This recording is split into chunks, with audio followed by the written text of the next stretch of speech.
Good morning, students. How are you? And welcome to my YouTube channel Hello English. Students, आज हम लोग जेरेंड्स के बारे में पढ़ेंगे, समझेंगे जेरेंड क्या होता है और इसका यूज हम कैसे करते हैं। तो पहले समझते हैं व्हाट इज़ जेरेंड। जेरेंड क्या है? Gerund is a word formed with verb. Gerund क्या है? एक ऐसा शब्द है जो कि वर्ब से ही बनता है, ठीक है ना। बिना वर्ब की इसकी कल्पना नहीं होती है। Gerund is a word form with verb but act as noun. लेकिन ये नाउन की तरह काम करता है। वर्ब से तो बनता है लेकिन वर्ब की तरह काम नहीं करता ये नाउन की तरह काम करता है। तो इसको हम इस तरह से और भी डिफाइन कर सकते हैं, verb plus ing which acts as noun is known as gerund. या इसको ऐसे बोलें, V4 act as noun, V4 act as noun known as gerund. जब V4 का प्रयोग हम नाउन की तरह करते हैं सेंटेंस में तो उसे हम जेरेंड कहते हैं। तो जेरेंड कोई दूसरा शब्द नहीं है, वर्ब से ही बनता है। और ये V1 में ing लगा दो या V4 जो कि वर्ब की तरह नहीं नाउन की तरह काम करे सेंटेंस में, उसे हम जेरेंड कहते हैं। Let us take one example students. जैसे वॉकिंग इज एन एक्सरसाइज, टहलना एक व्यायाम है। Walking is an exercise, walking टहलना। तो वॉक से वॉकिंग बना है, वॉक में ing लगा दिया गया, वॉकिंग V4 भी है। तो ये वॉकिंग सब्जेक्ट के रूप में आ रहा है, किस वर्ब के? इज वर्ब के सब्जेक्ट के रूप में आ रहा है। तो ये यहाँ पर ये नाउन के रूप में काम कर रहा है, इसीलिए इसे हम क्या कहेंगे? जेरेंड कहेंगे। और इसको आज अगर आप वर्ब बनाना चाहते हैं वॉकिंग को, तो आप वॉकिंग को वर्ब भी बना सकते हैं। जैसे आप कैसे बना सकते हैं वॉकिंग को? जैसे वॉकिंग को एज ए वर्ब आप स्टूडेंट्स वर्ब के रूप में कैसे इस्तेमाल करते हैं? Ram is walking, Ram is walking in the ground, Ram is walking in the ground. तो यहाँ पर जो वॉकिंग है V4 है, वर्ब है। राम मैदान में टहल रहा है, Ram is walking in the ground, Ram मैदान में टहल रहा। वॉकिंग यहाँ पर वर्ब के रूप में प्रयोग किया गया है, V4 के रूप में प्रयोग किया गया है। तो you have to make difference between gerund and verb. Gerund and verb के बीच में आपको डिफरेंस क्रिएट करने आना चाहिए। जो V4 वर्ब के रूप में प्रयोग होता है वो जनरल V4 वर्ब का फोर्थ फॉर्म है, और जो V4 नाउन की तरह एक्ट कर रहा है सेंटेंस में वो हमारा जेरेंड कहलाएगा, ठीक है। तो स्टूडेंट्स अब हम लोग देखते हैं कि जेरेंड के यूजेस क्या हैं। जेरेंड के हम लोग यूजेस को देखेंगे। तो चलिए हम लोग जेरेंड के यूजेस को देखते हैं। तो पहला हमने इसका यूज़ देखा कि subject of any verb, subject of any verb, किसी वर्ब के सब्जेक्ट के रूप में। तो किसी वर्ब के सब्जेक्ट के रूप में ऊपर का एग्जांपल भी देखा हमने, वॉकिंग इज एन एक्सरसाइज। या इसको एक और भी एग्जांपल ले लेते हैं, smoking is dangerous, smoking is dangerous. पीना खतरनाक है, जो पीते हैं सिगरेट या जो भी चीज़ें जो इंजूरियस होती हैं, स्मोकिंग इज डेंजरस। तो यहाँ पे स्मोकिंग हमारा नाउन की तरह आ रहा है, इसीलिए जेरेंड कहलाएगा। अब हम आ जाते हैं, इसको देखते हैं दूसरा इसका यूज़ क्या है। Object of any verb, object of any verb, किसी वर्ब के ऑब्जेक्ट के रूप में, किसी वर्ब के ऑब्जेक्ट के रूप में। जैसे आई लाइक रीडिंग स्टोरीज, मुझे कहानियाँ पढ़ना पसंद है। तो यहाँ पर वर्ब क्या है, लाइक है। लाइक का ऑब्जेक्ट हो गया रीडिंग, है ना। और देखो इसमें डिफरेंट सेंटेंस के एक एक वर्ड को देखो तो आप देखेंगे कि लाइक यहाँ वर्ब हो गया और रीडिंग यहाँ पे आपका जेरंड के रूप में आ रहा है, और ये एक एडजेक्टिव के रूप में भी प्रयोग हो रहा है। किसके पहले, स्टोरी। स्टोरी हमारा क्या है, नाउन है, और नाउन के पहले हमारा रीडिंग है, और रीडिंग यहाँ पे एज ए एडजेक्टिव भी आ रहा है। तो किसी नाउन के एडजेक्टिव के रूप में भी इस एग्जाम्पल को हम ट्रीट कर सकते हैं, ठीक है ना। तो यहाँ पर इस हेडिंग के अनुसार ऑब्जेक्ट ऑफ एनी वर्ब में, तो यहाँ पे लाइक का हमारा ऑब्जेक्ट है रीडिंग स्टूडेंट्स। तो हम लोग आगे बढ़ते हैं स्टूडेंट्स।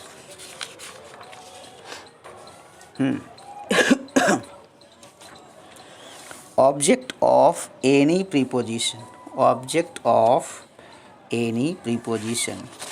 तो हम देखते हैं कि किसी भी प्रीपोजिशन के ऑब्जेक्ट के रूप में कैसे ये यूज किया जाता है। I am tired of waiting, I am tired of waiting मतलब क्या हुआ इसका, मैं इंतज़ार करके थक चुका हूँ। I am tired of waiting, तो यहाँ पे जो प्रीपोजिशन है क्या है, ऑफ, ओ एफ, ऑफ, और वेटिंग यहाँ पे इसका क्या हो गया, ऑब्जेक्ट हो गया। आई एम टायर्ड, टायर्ड यहाँ पे हो गया आपका वर्ब, इसके बाद प्रीपोजिशन और उसके बाद जेरंड। तो ज़्यादातर जो फॉर्मेट होता है ये वर्ब के बाद अगर प्रीपोजिशन आ रहा है तो उसके बाद मोस्टली हम जेरंड का ही प्रयोग करते हैं स्टूडेंट्स। तो अब हम लोग अगला यूज देखते हैं स्टूडेंट्स। तो as a complement of any verb, as a complement of any verb, किसी वर्ब के कॉम्प्लीमेंट के रूप में भी हम इसका प्रयोग करते हैं। जैसे वर्ब के कॉम्प्लीमेंट के रूप में, जैसे my hobby is dancing, my hobby is dancing, मेरा जो हॉबी है नाचना है। तो यहाँ पर इज, ये हॉबी जो आप यहाँ पे वर्ब इज है, यहाँ उसको कॉम्प्लीमेंट के रूप में डांसिंग आप यहाँ पे ले रहे हैं, मेरा हॉबी नाचना है। तो इस तरह से आप इसे कॉम्प्लीमेंट के रूप में भी यूज कर सकते हैं किसी वर्ब के। ओके, तो नाउ वी मूव फॉरवर्ड, हम लोग आगे बढ़ जाते हैं स्टूडेंट्स। और भी जैसे ये तो इसके कुछ देर सम यूजेज हो गए। You can also replace most of the infinitives with gerunds. तो आप ज़्यादातर इन्फिनेटिव्स को जेरंड से भी रिप्लेस कर सकते हैं या जेरंड को इन्फिनेटिव से भी रिप्लेस कर सकते हैं, क्योंकि जेरंड क्या है, जेरंड में नाउन और वर्ब दोनों के ही लक्षण होते हैं। वही शब्द V4 के रूप में तो वर्ब हो गया और वही शब्द नाउन के रूप में भी प्रयोग होता है। तो इसमें दोनों ही क्वालिटीज़ हैं, नाउन के भी और वर्ब के भी। जैसे देखो यहाँ पे walking is an exercise, walking is an exercise, टहलना एक व्यायाम है। इसको वॉकिंग की जगह पे अगर हम यहाँ पे इन्फिनेटिव टू वॉक लगा दें तो मिस्टेक नहीं होगा। To walk is an exercise, to walk is an exercise. तो इस तरह से मोस्टली जेरंड्स को इन्फिनेटिव से या इन्फिनेटिव को जेरंड से यू कैन रिप्लेस। लेकिन कुछ कुछ ऐसे भी होते हैं जहाँ की आप रिप्लेस नहीं कर सकते हैं। जैसे don't stop writing, don't stop writing, लिखना बंद मत करो।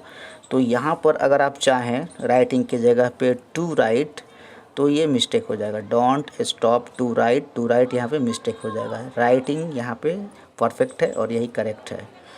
और इस तरह से दूसरा देख लेते हैं, I want to go there, I want to go there, to go को अगर हटा के आप गोइंग करना चाहते हैं तो it will be a mistake. तो यहाँ पर नहीं कर सकते हम, ठीक है। तो इस तरह से there are some places where you can not replace infinitives with gerunds. तो वहाँ पर आप इन्फिनेटिव्स और जेरंड्स को आपस में रिप्लेस नहीं कर सकते हैं। तो इस तरह से आप इसको देखेंगे स्टूडेंट्स। चलिए अब हम लोग आगे देखते हैं।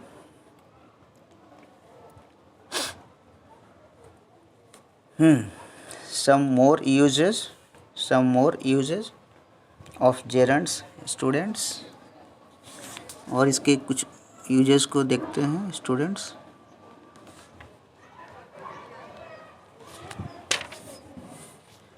और भी इसके यूजेस को देखते हैं।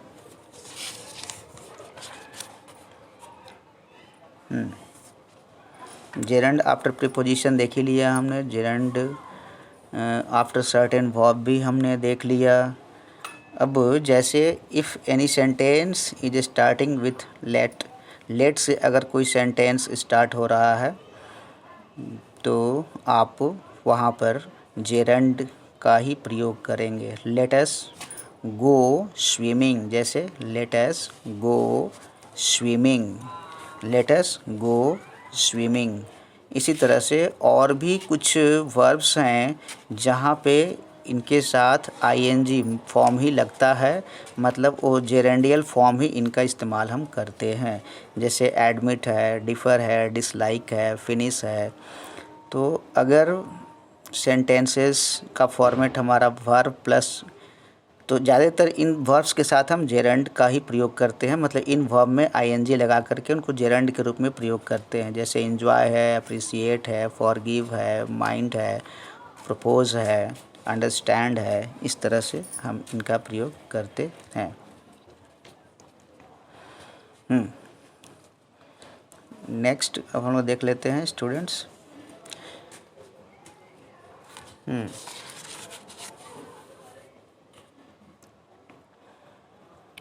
Gerund with possessive adjective, gerund with possessive adjective, मतलब पोसेसिव एडजेक्टिव के साथ भी हम जेरंड का प्रयोग करते हैं। जैसे students, I don't like boasting, I don't like your boasting. तो बोस्टिंग यहाँ पे एक क्या कहते हैं, जेरंड है, और उसके पहले आप देख सकते हैं योर हमारा पोसेसिव एडजेक्टिव है। तो योर के बाद हमारा V4 जो लगा है ये जेरंड के रूप में यूज हो रहा है यहाँ पे। और भी दूसरा एग्जांपल देख लेते हैं। Please excuse me leaving early, please excuse me leaving early, ठीक है। Please excuse my leaving early, please excuse my, me नहीं sorry, please excuse my leaving early. तो माई यहाँ पे पोसेसिव एडजेक्टिव हो गया, लिविंग LEAVING, ठीक है ना। कहीं से आप छोड़ते हैं, जाते हैं, इसलिए यहाँ पे लीव का, लिविंग का प्रयोग किया गया है। अगर जेरंड के पहले कोई नाउन हो, जैसे राम, जॉन इत्यादि रहे, तो वहाँ पर पोसेसिव के रूप में क्या हम लगाएंगे, स्ट्रॉफी का प्रयोग करेंगे, ठीक है ना। जेरंड के पहले कोई नाउन हो तो वहाँ पर हम क्या प्रयोग करेंगे, उसमें स्ट्रॉफी S लगा करके उसके पोसेसिवनेस को दर्शाते हैं, ठीक है। जैसे we don't approve of Ram's going, Ram's Ram के जाने का हम मंजूरी नहीं देते। We don't approve of Ram's going there, मतलब राम के वहाँ जाने की सहमति हम नहीं देते हैं। वी डोंट अप्रूव, तो राम्स, तो ये पोसेसिव के रूप में आ गया। तो वहाँ जैसे पोसेसिव एडजेक्टिव था तो ये नाउन के रूप में आया, तो यहाँ पे स्ट्रॉफी S लगा दिया। तो स्टूडेंट्स अभी तक आप इतना समझ गए होंगे कि जेरंड क्या है। Gerund is made with verb, gerund is made with verb, verb से ही जेरंड को बनाया जाता है। But its uses its uses are not like verb, लेकिन इसकी जो यूज है वर्ब की तरह नहीं होता। इट एक्ट्स एज नाउन, ये नाउन की तरह काम करता है। इसीलिए जेरंड और वर्ब दोनों में आपको डिफ्रेंशिएट करने आना चाहिए। V4 और जेरंड में डिफ्रेंशिएट करने आना चाहिए। जेरंड में नाउन और वर्ब दोनों के ही गुण होते हैं, कहीं वर्ब के रूप में तो कहीं नाउन के रूप में। तो you have to make your mind clear where you are going to use your gerund or you are going to use it as a verb. So students, that was a small topic for today. So I hope so you will like this video, and if you want to note it down any points, then you can also note down, and I will see you again in my next video. Thanks for watching this.